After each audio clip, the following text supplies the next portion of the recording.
Le chapitre 8 du livre des Nombres rappelle par 2 fois que le chandelier était d'or battu et façonné d'après la vision que l'Éternel avait donnée à Moïse, mettant en évidence la nécessité de la conformité au modèle révélé et sa fonction d'éclairer le lieu saint.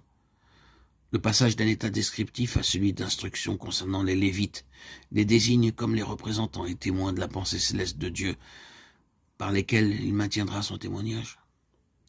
3 sacrifices étaient ordonnés pour leur consécration: l'offrande ordinaire de fleurs de farine pétrie à l'huile, le taureau pour le sacrifice d'expiation et l'holocauste. Le sacrifice d'expiation déclare que l'ancienne création est ôtée du regard de Dieu, crucifiée, ensevelie. Romains 6, 3, 4. Alors que l'holocauste et l'offrande de fleurs de farine pétrie à l'huile expriment la vie sans péché, élevée à la perfection par les souffrances du Seigneur Jésus, et que par cette vie, Dieu obtient une nouvelle humanité. Le témoignage du Seigneur par le moyen de son corps est premièrement vie, la vie de celui qui a vaincu la mort. Mais quelle en est la signification pratique, sinon la suivante?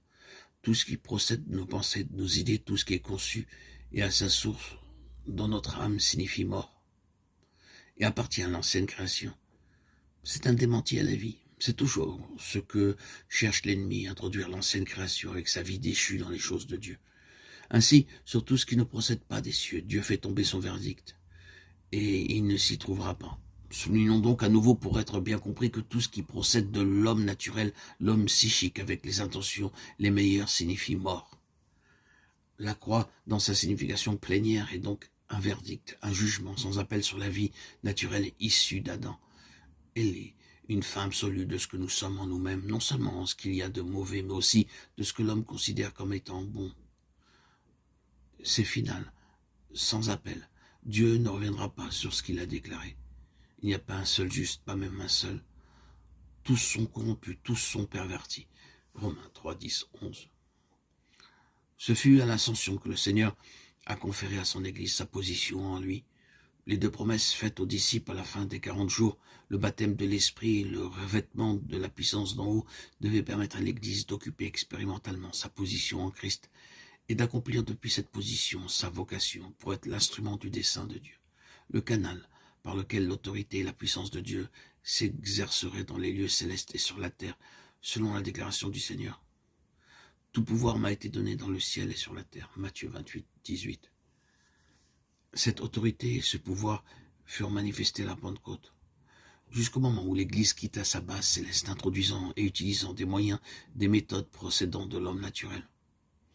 Elle était dès lors en état de faiblesse face aux puissances du mal et sa vocation compromise. Il nous faut mentionner l'ordre de ces 2 promesses. En effet, avant que l'onction puisse être expérimentée, il est indispensable que la remise en ordre dans l'être intérieur soit réalisée. L'onction implique un vase préalablement vidé de lui-même pour être rempli de l'esprit, car la vie intérieure de l'instrument doit être en rapport avec l'intention divine et en mesure de satisfaire les demandes de l'esprit, car il ne saurait y répondre et être conduit à moins qu'il ne soit rempli. Le livre des Actes laisse voir très clairement que le Saint-Esprit dirigeait et gouvernait entièrement, tout en relation avec le dessein. L'Église se mouvait sous un ciel ouvert dans l'expérience effective de sa position céleste. Elle ne saurait être un vase utile dans les mains de Dieu, à moins qu'elle ne devienne entièrement céleste dans toute la réalité et la signification que cela implique. Mais une profonde éradication par la croix, quant à l'ancienne création, doit s'accomplir en nous, ses membres. Aussi le Saint-Esprit travaille afin de faire entrer la grandeur de Christ dans l'Église et l'Église dans sa position, pour que son ministère s'accomplisse sur la terre en union avec Christ dans les cieux.